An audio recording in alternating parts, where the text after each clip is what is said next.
So ఎటకేలకు ముఖ్యమైన ఘట్టం నిర్మలా సీతారామన్ అయితే బడ్జెట్ అయితే ప్రవేశపెట్టడం జరిగింది. ముఖ్యంగా ఈ బడ్జెట్ అనేది అంటే రియలిస్టిక్ బడ్జెట్ అని లాంగ్ టర్మ్ సమస్యలను దృష్టిలో పెట్టుకొని చేసిన బడ్జెట్ అని అయితే ఎక్స్పర్ట్స్ చెప్తున్నారు.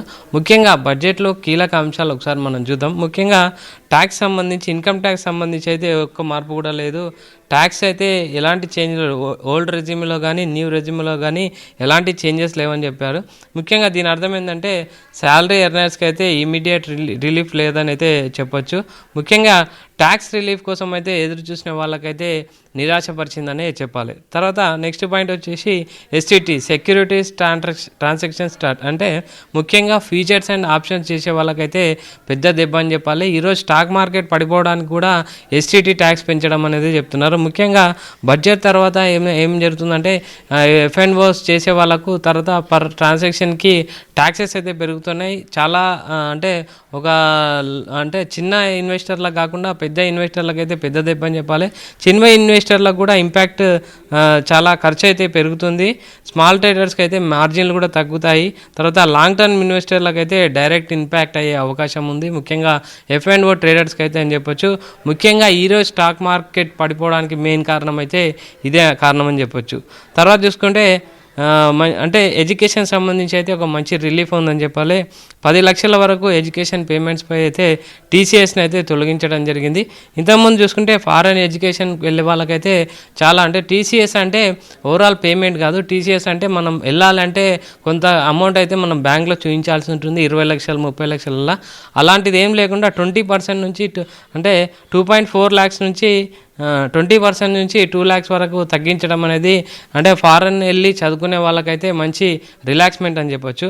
తర్వాత రెంట్ టీడీఎస్లో చూస్తే 2.4 లక్షల నుంచి 6 లక్షల వరకు అయితే పెంచడం జరిగింది. టెనెంట్స్కి ల్యాండ్ లార్డ్స్కి అయితే ఇది బాగా ఉపయోగం. సింపుల్గా చెప్పాలంటే ఎడ్యుకేషన్ అండ్ రెంట్ విషయంలో కామన్ మ్యాన్కి కొంచెం ఊరట వచ్చిందని అయితే చెప్పొచ్చు. తర్వాత ఫారెన్ ట్రావెల్కి సంబంధించిన వారికి కూడా కొంచెం ఊరటనిచ్చిందని చెప్పాలి. ముఖ్యంగా 10 లక్షలు దాటితే 20% టీసీఎస్ ఇంతకుముందు చెప్పినట్టు టీసీఎస్ పే చేయాల్సి వస్తుంది. ఇప్పుడు అలాంటిది అయితే ఏం లేదు, ఓన్లీ 2% మాత్రమే పే చేయాలి. తర్వాత యాక్సిడెంటల్ విక్టిమ్స్కి పెద్ద ఊరుట అని చెప్పొచ్చు. ముఖ్యంగా మోటార్ యాక్సిడెంట్ ట్రిబ్యునల్ ఎంఏసిటీ ఉంటుంది యాక్ట్ ప్రకారం అయితే కాంపన్సేషన్పై ఇచ్చే వాటిపైన కూడా ట్యాక్స్ ఉండేది ఇంతకుముందు. కాకపోతే ఆల్రెడీ వాళ్ళు యాక్సిడెంట్ అయ్యి బాధలో ఉంటారు కాబట్టి అలాంటి వాళ్ళకు కూడా ట్యాక్స్ చేయడం తప్పని చెప్పేసి వాళ్ళు అంటే ఎంఏసిటీ పైన అయితే ట్యాక్స్ రిమూవ్ చేయడం జరిగింది. ఈ హ్యుమానిటీ ఫ్రెండ్లీ బేస్ మీద ఇది రిమూవ్ చేశారని చెప్పొచ్చు. తర్వాత ఇంకా వచ్చేసి బిగ్ గివ్ అవేస్ లేవు, అంటే లార్జ్ సబ్సిడీస్ లేవు, పెద్దగా సర్ప్రైజెస్ లేవు లాస్ట్ బడ్జెట్లో ఉన్నట్టు.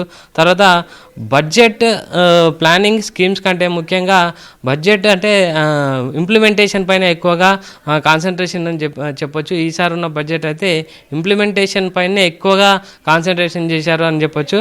అంటే ఓవర్ బడ్జెట్ కాదు, ఎలక్షన్ బడ్జెట్ కాదు, ఓన్లీ కామన్ మ్యాన్ బడ్జెట్ అని కూడా చెప్పలేము, డైరెక్ట్ ఇంపాక్ట్ కూడా ఉండదు. ఓన్లీ ఇది ఇంప్లిమెంటేషన్ ఎలా కన్స్ట్రక్షన్ అంటే అంత్యోదయ సిద్ధాంతం అనేది ఒక కాన్సెప్ట్ ఉంది. అంటే మనం చేసే పథకాలు స్కీమ్లు చివరి వ్యక్తి వరకు వెళ్ళాలనే ఒక కాన్సెప్ట్ పైన అయితే వాళ్ళు ప్లాన్ చేయడం జరిగింది. ఆ విధంగా అయితే బడ్జెట్ అయితే రూపొందిందని చెప్పాలి. ముఖ్యంగా చూస్తే తర్వాత మెయిన్ అంటే స్టాక్ మార్కెట్ కానీ ఇన్వెస్ట్ చేసే వాళ్ళకి కానీ బడ్జెట్ వల్ల ఎటువంటిది అంటే షార్ట్ టర్మ్ వాలిటాలిటీ అయితే బాగా ఉంటుంది. తర్వాత ఎఫ్ఎన్ఓ ట్రేడింగ్ అనేది చాలా రిస్కీగా మారచ్చు. తర్వాత ఇన్వెస్టర్లకు అయితే సిప్ ఇన్వెస్టర్లకు కూడా కొంచెం ప్యానిక్ అయ్యే అవకాశం ఉందని చెప్తున్నారు. గోల్డ్ సిల్వర్ ప్రైజెస్ అయితే ఈ యొక్క బడ్జెట్ తర్వాత అయితే బాగా ఇంపాక్ట్ అయ్యే అవకాశం ఉందని అయితే చెప్తున్నారు. బడ్జెట్ డే అయితే ట్రేడింగ్ డే కాదని అయితే ప్రజెంట్ ఇంకోటి చెప్తున్నారు.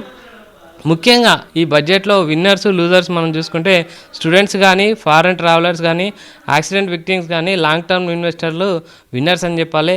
లూజర్స్ అని చెప్తే ఎఫ్ఎన్ఓ ట్రేడర్స్ కానీ ట్యాక్స్ రిలీఫ్ ఆశించిన మిడిల్ క్లాస్ కానీ తర్వాత షార్ట్ టర్మ్ ఇన్వెస్టర్లు కానీ ముఖ్యంగా లూజర్స్ అని చెప్పొచ్చు.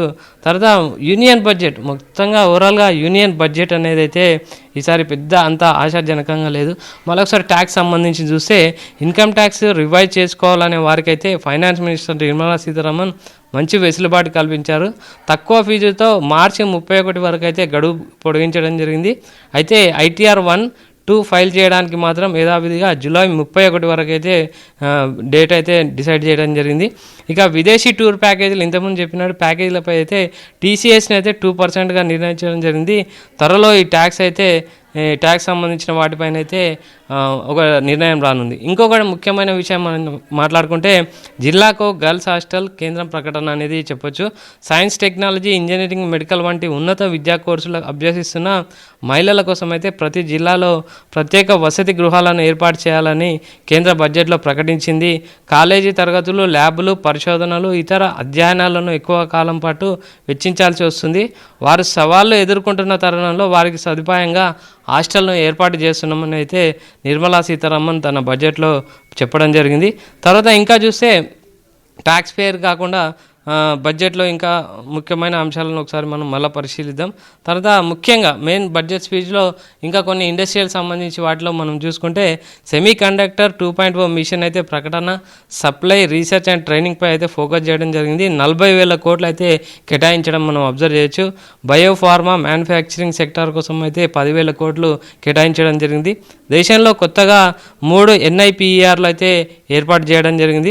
Andhra Pradesh, Odisha, Kerala, Tamil Nadu rare earth package పైన కూడా కాన్సన్ట్రేషన్ చేశారు.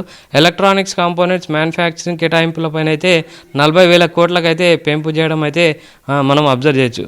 ఓవరాల్గా ప్రజెంట్ అయితే మనం అబ్జర్వ్ చేస్తే ఓవరాల్గా అంటే ఎక్స్పర్ట్లు చెప్పేది అంటే బడ్జెట్ ఇంతకుముందు చెప్పాము, ఈ బడ్జెట్ అయితే ఎటువంటి ఇంపాక్ట్ ప్రజెంట్ ఉండకపోయినా లాంగ్ టర్మ్లో మాత్రం ఖచ్చితంగా ఈ బడ్జెట్ ఒక ఇంపాక్ట్ అయితే ఉంటుందని చెప్తున్నారు. తర్వాత ఫ్యూచర్స్పై అయితే ఎస్టీటీ పెంపు, దలాల్ స్ట్రీట్లో డమ్మల్. ఇంతకుముందు మాట్లాడుకున్నట్టు దేశీయ స్టాక్ మార్కెట్లు భారీగా నష్టాల్లో కొనసాగుతున్నాయి. కేంద్ర బడ్జెట్ నేపథ్యంలో ఉదయం స్వల్ప లాభాలను ప్రారంభమైంది ఆల్రెడీ మార్కెట్ అయితే. తర్వాత అయితే ఎస్టీటీని పెంచడంతో ఇంచుమించు సెన్సెక్స్ 1900 పాయింట్లు నష్టంతో 80,100 వద్ద, నిఫ్టీ 710 పాయింట్ల వద్ద 24,600 వద్ద కొనసాగింది.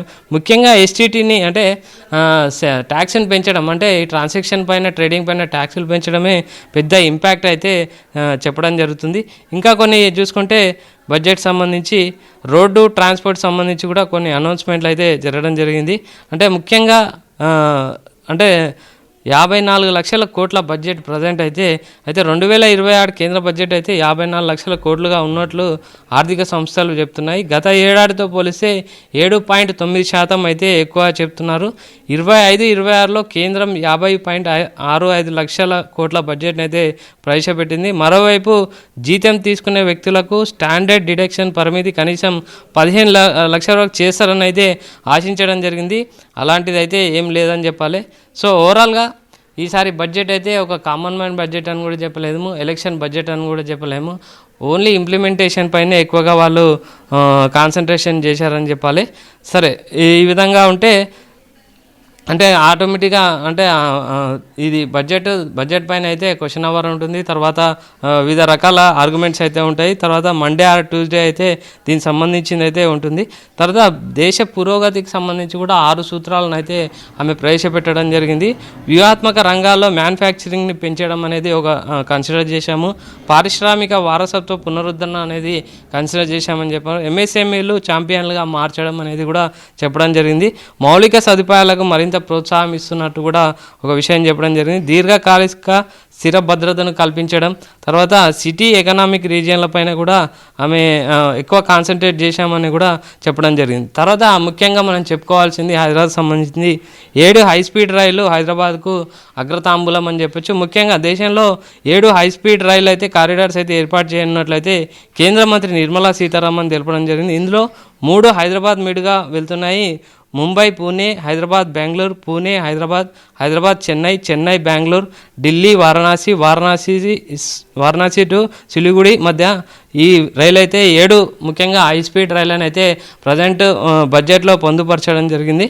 ఓవరాల్గా బడ్జెట్ మనం అనుకున్నట్టు ప్రజెంట్ కామన్ మ్యాన్కి అటు సాటిస్ఫాక్షన్ చేయాలి, కార్పొరేట్ సంబంధించిన ఇన్ఫ్రాస్ట్రక్చర్కి కూడా డెవలప్మెంట్ ఉండాలి. తర్వాత ఇవన్నీ దృష్టిలో పెట్టుకొని కూడా బడ్జెట్ చేయాలి. అదేవిధంగా ఫారెన్ పెట్టుబడులను కూడా ఆకర్షించాలి. తర్వాత దేశ రక్షణపై కూడా మనం కొంచెం కాన్సన్ట్రేట్ చేయాలి. ఇవన్నీ దృష్టిలో పెట్టుకొని అయితే బడ్జెట్ రూపొందించడం జరిగింది. ఓవరాల్గా ఈ బడ్జెట్ అయితే ఇంతకుముందు మనం చెప్పినట్టు అంత్యోదయ సిద్ధాంతం స్కీమ్లో పెట్టడం కాదు, పెట్టిన స్కీమ్లో అయితే లాస్ట్ వరకు రీచ్ అవ్వాలని అయితే ఒక కాన్సెప్ట్తోనైతే అంత్యోదయ సిద్ధాంతం వికసిత్ భారత్ అనేది ప్రజెంట్ అయితే వాళ్ళు బాగా కాన్సన్ట్రేట్ చేసినట్టు తెలుస్తుంది. స్కీమ్ల మీద కాదు ఇంప్లిమెంటేషన్ మీద ఎక్కువగా ఫోకస్ చేశామని అయితే ఈ బడ్జెట్ని చూస్తే అర్థమవుతుందని అయితే ఎక్స్పర్ట్లు అయితే చెప్పడం జరుగుతుంది.